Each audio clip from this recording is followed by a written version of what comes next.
नमस्कार, स्वागत है आपका हमारे कार्यक्रम सलाह मशवरा में। हर बार की तरह इस बार भी हम आपको रूबरू करा रहे हैं देश की प्रदेश की जानी-मानी हस्ती से।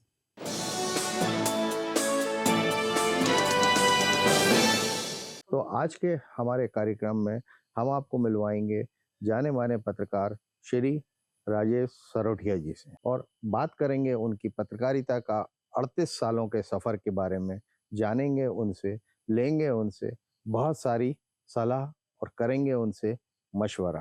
तो राजेश जी बहुत-बहुत स्वागत आपका हमारे नमस्कार। कार्यक्रम सलाह मशवरा में। जी, जी। बहुत सी बातें हमें आपसे करनी है। आप मास कम्युनिकेशन से आपने पीजी किया था सागर यूनिवर्सिटी से और तब से आप दौर देखते चले आ रहे हैं। अब आए दिन नई यूनिवर्सिटियाँ भी आती जा रही हैं।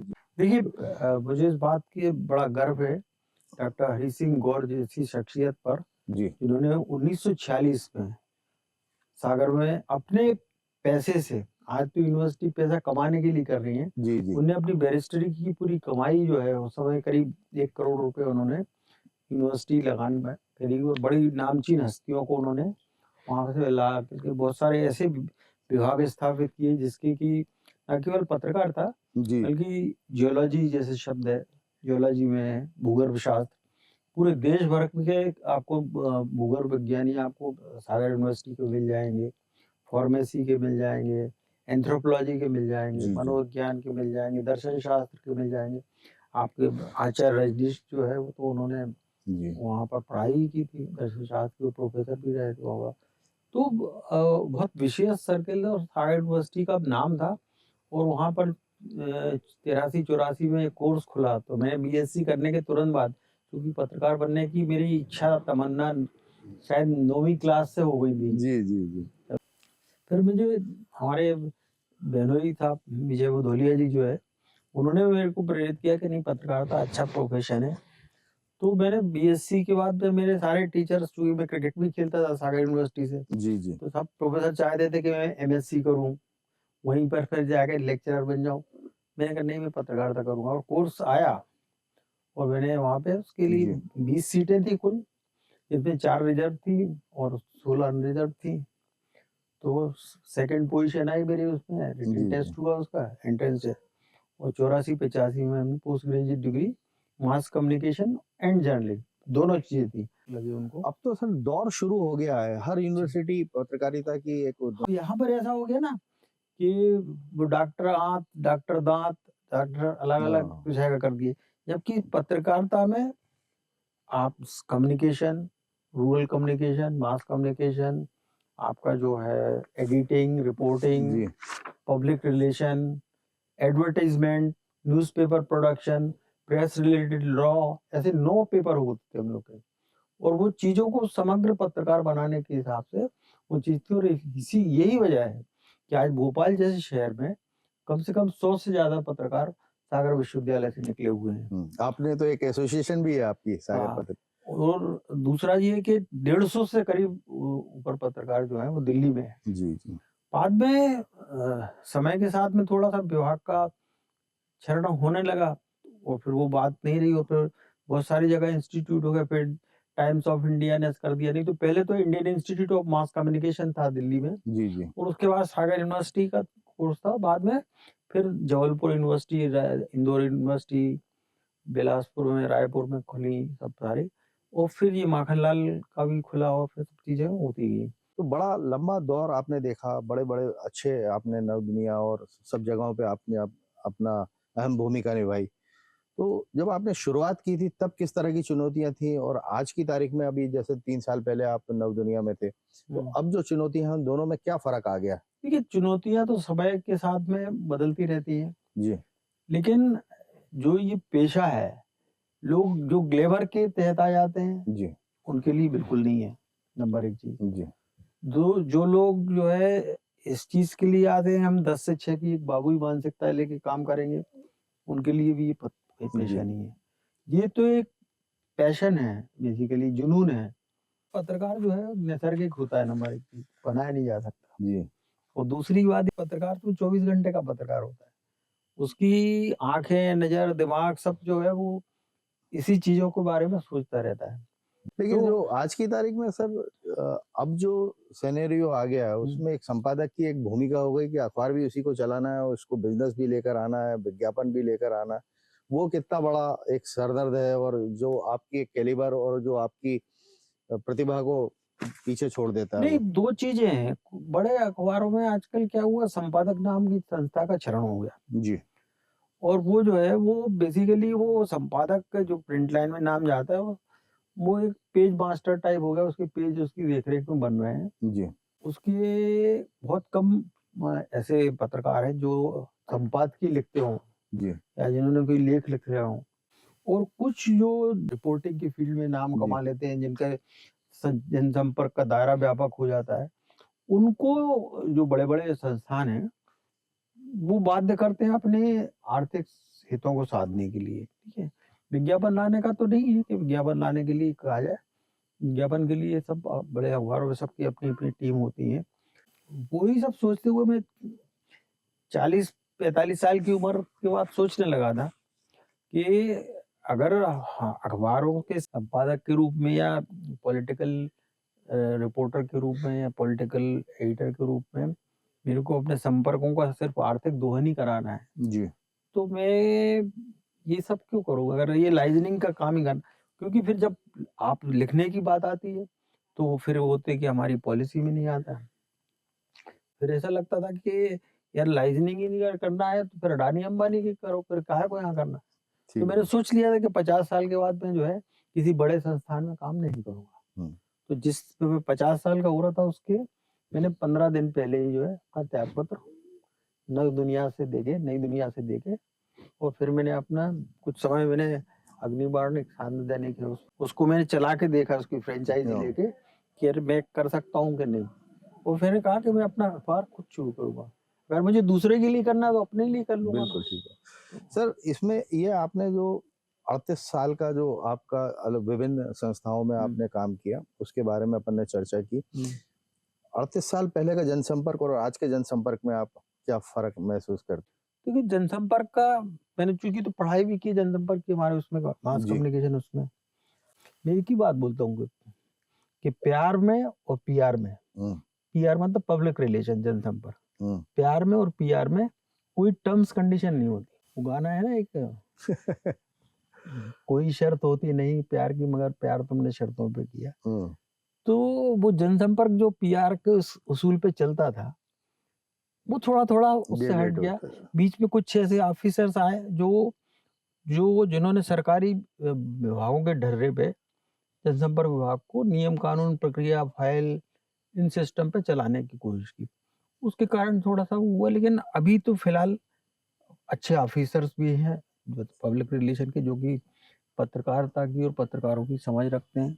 हुँ, हुँ, अभी जैसे मध्य प्रदेश में जो जनसंपर्क के संचालक आए अंशुल गुप्ता जी, वो बहुत ज़्यादा पढ़ाकू टाइप के व्यक्ति हैं और बहुत हुँ, विषयों पे समझ रखते हैं, अच्छी गहरी। जी, जी, इस तरह जो सुदाम खाड़े जो हैं, वो भले ही डॉक्टर हैं जी, जी, जनसंपर्क आयोग, लेकिन उनकी भी समझ जो है पत्रकार को लेकर और पत्रकारिता को लेकर और पत्रकारों को लेकर जी, अच्छी समझ है उनकी, और एक अच्छे विजनरी ऑफिसर हैं। और जनसंपर्क में कई लोग हैं, जैसे एडिशनल डायरेक्टर बाधवा हैं, हुँ, हुँ, बहुत सारी एक अच्छी टीम है।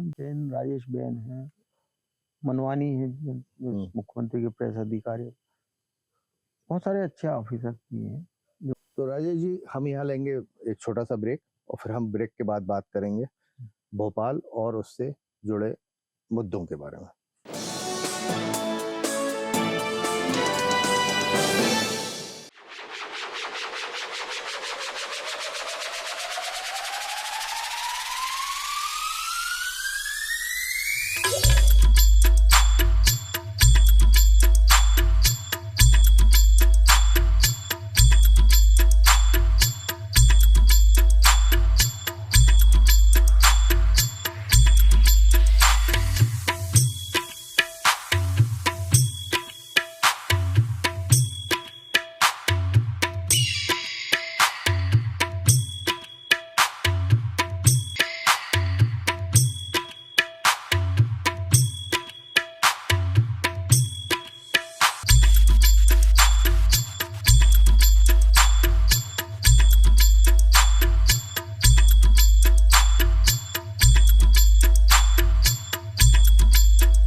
Rick's exclusive.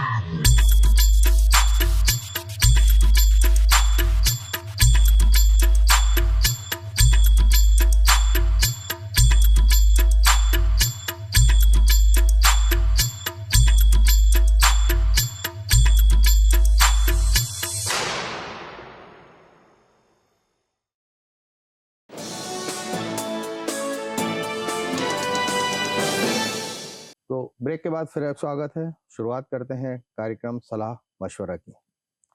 राजेश जी, आप शुरू से भोपाल में हैं या भोपाल के आसपास रहे हैं, भोपाल को आपने बड़े नज़दीक से देखा है, आए दिन आपके आर्टिकल्स भी आते रहते हैं, उसके बारे में मैं बात करूंगा। लेकिन उससे पहले एक बड़ी आपकी बहुचर्चित पुस्तक है जो आजकल सारे विश्वविद्यालयों में, पत्रकारिता वालों में और बच्चों के हाथों में रह रही है। उस पुस्तक के बारे में आप बताएं थोड़ा सा। असल में क्या हुआ था कि जब हमने पत्रकारिता का डिग्री कोर्स कर रहे थे तो हमारे सागर यूनिवर्सिटी की जो लाइब्रेरी है, जी इसका उद्घाटन पंडित जवाहरलाल नेहरू ने किया था। जी जी richest, one of the richest library. लेकिन उसमें प्रॉब्लम ये थी कि जो किताबें थी पत्रकारिता से और मास कम्युनिकेशन से रिलेटेड, एक तो वो सब अंग्रेजी में थी, हाँ और दूसरी चीज ये कि उनकी थीम जो है वो अमेरिकन या ब्रिटिशर्स स्टाइल की जर्नलिज्म की उसका थी, जो भारत के यथार्थ के धरातल से दूर थी, थ्योरेटिकल ज्यादा थी। तो उसमें व्यवहारिकता का बहुत अभाव था। जबकि क्या होता है कि चाहे वकालत का पेशा हो, चाहे डॉक्टरी का पेशा हो, है ना, चाहे पत्रकारिता हो, है ना, राजनीति, इसमें व्यवहारिक पहलू बहुत होते हैं जी जिनका कि आपको, और एक बल्कि अफसरों के लिए भी होता है, जी जी क्योंकि वो जो अपने आप को शासकीय सेवक कहते हैं लोकतांत्रिक व्यवस्था में, तो वो लोक सेवक हैं, जनता के सेवक हैं, अपना गवर्नमेंट सर्वेंट बोलते हैं। वो अंग्रेजों का शब्द लगेगा, you have to govern the people, now you have to serve the people वाला कॉन्सेप्ट है, तो वो उनके लिए भी लागू होता है। तो मुझे, मेरे दिमाग में एक चीज थी बहुत, तो मैंने ये 3 दशक के पत्रकारिता का अपना बुक किया, तो मैंने जिस तरह की रिपोर्टिंग वेरियस टाइप की, चाहे वो क्राइम रिपोर्टिंग हो, कोर्ट रिपोर्टिंग हो, पॉलिटिकल रिपोर्टिंग हो, ये ऐसी किताब मैंने बनाने की कोशिश की कि जो कि पत्रकारिता के व्यवहारिक पहलुओं को समग्रता से समेट सके। एक हैंडबुक टाइप जो है, एक पत्रकारिता के विश्वविद्यालय के छात्र के लिए भी रहे, हमारे साथ के साथियों के लिए भी रहे, जो काम कर चुके हैं या कर रहे हैं उनके लिए भी रहे, एक रेफरेंस बुक भी है वो एक तरह से, तो बहुत सारे अफसरों के लिए भी पढ़ने के लायक है। सर, उस किताब में सारे पहलू होंगे, उस पहलू में डिजिटल मीडिया को आपने कितनी अहमियत दी है?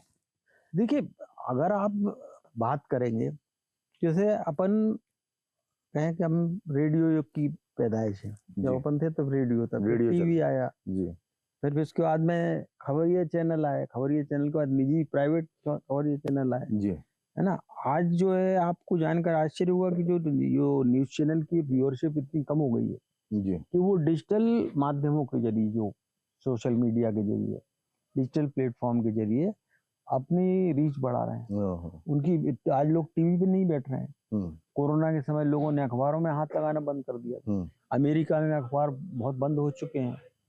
प्रिंट मीडिया का भविष्य कितना रहेगा, कितनों का रहेगा, ये बहुत अभी रहस्य के गर्भ में है। तो ये चीजें हैं, तो लेकिन डिजिटल प्लेटफॉर्म उभर रहा है, तो समय के साथ में जो बदलाव आए हैं उसके हिसाब से लोगों को ढलना होगा। कोरोना का दौर आया तो देश में जो 20 लाख लोग जो है, 20 लाख मीडिया कर्मी थे, उनमें से करीब 10 लाख लोगों ने, मीडिया कर्मियों ने अपना जॉब खोया। क्योंकि आपको पता है कि अखबार की इकोनॉमी भी डगमगाने लगी थी, सारी हो रहा था, तो वो तो ठीक था। लेकिन वो 10 लाख जॉब न लौटे, और जो बाकी 10 लाख थे उनमें कई के 10%, 20%, 30% की कटौती हुई उनकी सैलरी में। तो वो कटौती आज भी बरकरार है। और हमारे देश के प्रधानमंत्री मोदी जी ने कोरोना पैकेजेस कई क्षेत्रों में दिए, और कि ताकि चीजें संभली रहे हैं, तो उन्होंने बहुत अच्छे से डील किया। लेकिन न जाने क्यों, जाने अनजाने में जो ये मीडिया सेक्टर था, ये इसको कोई पैकेज नहीं मिल पाया। तो वो जो है प्रिंट मीडिया के सामने जो खतरे जो बढ़ रहे हैं, वो चिंताजनक है। अरे मैं खुद एक अखबार, चूंकि अब एक अखबार का संचालन कर रहा हूँ, तो मुझे अपने अखबार को चलाए रखने के लिए एक प्लॉट बेचना पड़ा।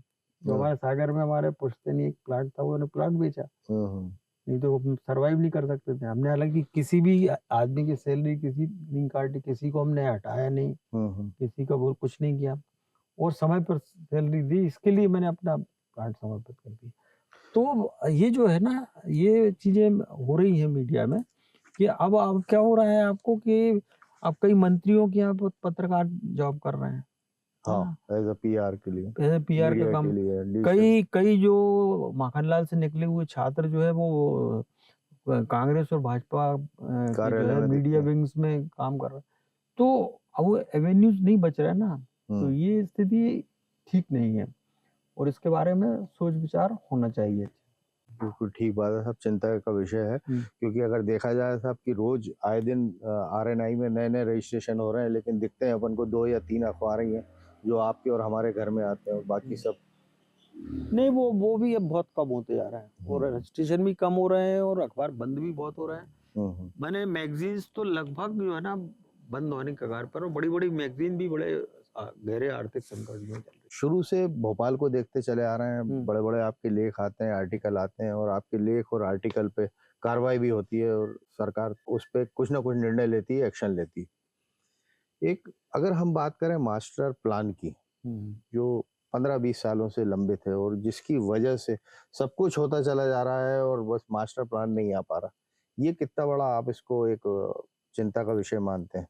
देखिए जो पिछला मास्टर प्लान आया था जी, 95 का था। 95 में जो आया था, जी, तो भोपाल की 30 लाख की आबादी को एस्टिमेट करके बनाया गया जी, 25 लाख की थी वो। 25 लाख की आबादी। जी, लेकिन आज भी भोपाल की आबादी 25 लाख नहीं हुई, जी, पहली चीज तो ये।